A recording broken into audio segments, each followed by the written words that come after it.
ఆలియా ఆలియా ఒకసారి నా మాట విను. నువ్వెందుకు ఇంత అప్సెట్ అవుతున్నావు? అప్సెట్ కాకపోతే ఇంకేం అవ్వాలి? తను చూస్తున్నావు కదా, నేను చెప్పాను కదా నాకు రావాలని లేదు అని. నన్ను నన్ను ప్రవీణ్ బుల్బుల్ ఎంత హ్యూమిలేట్ చేశారు కదా. ఆ బుల్బుల్ ముందు నన్ను ఇన్సల్ట్ చేశాడు తను. ఐ మీన్ నాకు అసలు ఈ పండుగనే సెలబ్రేట్ చేసుకోవాలని లేదు. నన్ను వెళ్ళి ఆలియా, నాకు తెలుసు నీకేదైతే జరిగిందో దానికి నువ్వు చాలా అప్సెట్ అయ్యావు. కానీ ఇలాంటి సిచ్యుయేషన్స్ నుండి నువ్వు పారిపోయావంటే బాధ తగ్గడానికి బదులు ఇంకా పెరుగుతుంది. అయితే నేను ఏం చేయాలి? ఎప్పుడు ఆ బుల్బుల్ని చూసినా నాకు ఏమనిపిస్తుందంటే తనని చంపేయాలి. అలాగే నేను ప్లీజ్ రిలాక్స్ ఆలియా. నేను నీకేదైతే ప్లాన్ చెప్పానో దాన్ని ఎగ్జిక్యూట్ చేయాల్సిన టైం వచ్చేసింది. ఇలా కాకపోతే అలా, బుల్బుల్ కాకపోతే ప్రజ్ఞ. కానీ నువ్వు వాళ్ళ మీద పగ తప్పకుండా తీర్చుకోవాలి. ఓయ్యా, నేను ఇదెలా మర్చిపోయాను? ఆ బుల్బుల్ కాకపోతే తన అక్క ప్రజ్ఞ మీద నేను తప్పకుండా పగ తీర్చుకుంటాను. After all I have to see them in pain. అయితే పద నాతో పాటు. నా కళ్ళజోన్ని డైవర్ట్ చేస్తాను. ఇక నేను నీకేం చెప్పానో అది చెయ్యాలియా. ఈ కొదిలే, నువ్వు తన కోసం అందరి సంతోషాల్ని పాడు చేస్తావా ఏంటి? తను ఇక్కడికొచ్చిన విషయం పూర్తిగా మర్చిపో. చూడు, నీకు ముందు నీ ఫ్యామిలీయే ముఖ్యం కదా. నువ్వు సంతోషంగా ఉంటే మేము సంతోషంగా ఉంటాం.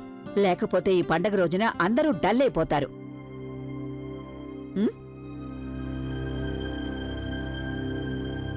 థ్యాంక్ యూ నానమ్మ. థ్యాంక్ యూ దేనికి?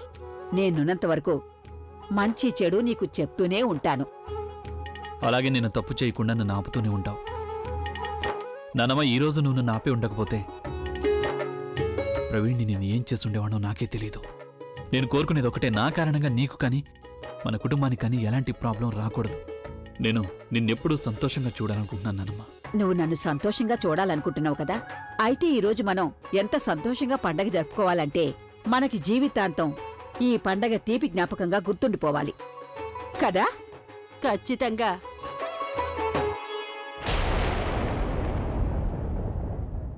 ఓయ్, నీ మొహం ఎందుకలా మాడిపోయింది?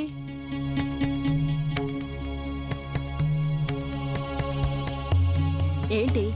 అక్క, నేను నీకు విషయం చెప్పాలి. నాకు చాలా అనుమానంగా ఉంది. అనుమానమా? ఎవరి మీద? తను మీద. ఏం చేసింది తను?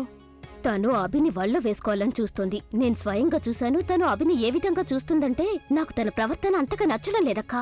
తను అభితో ఏమని చెప్పిందంటే తనంది ప్రజ్ఞ నీ భార్య కావచ్చు, కాని తనకంటే ఎక్కువగా తను అభిని బాగా చూసుకుంటుందని. అప్పుడే నేను తనకి బుద్ధి చెప్పాలనుకున్నాను. ఇకిప్పుడు తనని బయట గెంటేస్తే గాని ప్రశాంతంగా ఉండదు. కాస్త ప్రశాంతంగా ఉండు. మర్చిపోయావా, తను అలియాకి స్నేహితురాలు. ఆధారం లేకుండా మనం అనుమానించామంటే పరిస్థితి తలకిందులవుతుంది. మనం ముందు తన మీద నిఘా వేసుంచుదాం.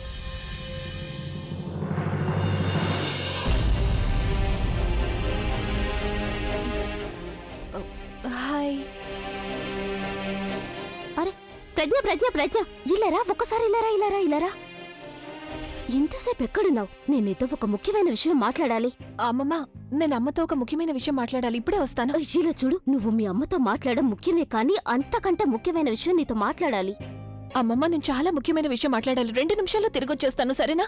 అరే, ఏ విషయమైతే నేను నీకు చెప్పాలనుకుంటున్నానో దానికంటే ఈ ప్రపంచంలో ఏది ముఖ్యం కాదు. నువ్విక మీద నీ భర్త మీద ఎక్కువ శ్రద్ధ చూపించాల్సిన అవసరం ఉంది. లేకపోతే మీ బంధం ప్రమాదంలో పడే అవకాశం ఉంది.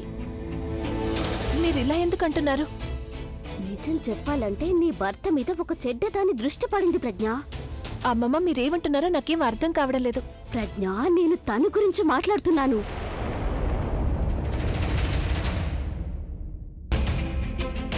తను అభికి వల వెయ్యాలని చూస్తోంది. తను నీ స్థానాన్ని పొందాలని చూస్తుంది. అర్థమైందా? ఈ విషయం ఈవిడికెలా తెలిసింది? లేదమ్మమ్మ, అలాంటిదేవీ లేదు.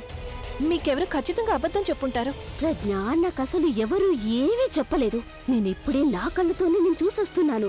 ఇందాక అభికి ఏదో చిన్న దెబ్బ తగిలింది. తనకి మందు రాసే వంకతో తనతో ఏ విధంగా మాట్లాడిందంటే, ఎలా ప్రవర్తించిందంటే నేనసలు నీకు మాటల్లో చెప్పలేను ప్రజ్ఞ. తనకి మనందరం ఖచ్చితంగా బుద్ధి చెప్పి తీరాల్సిందే.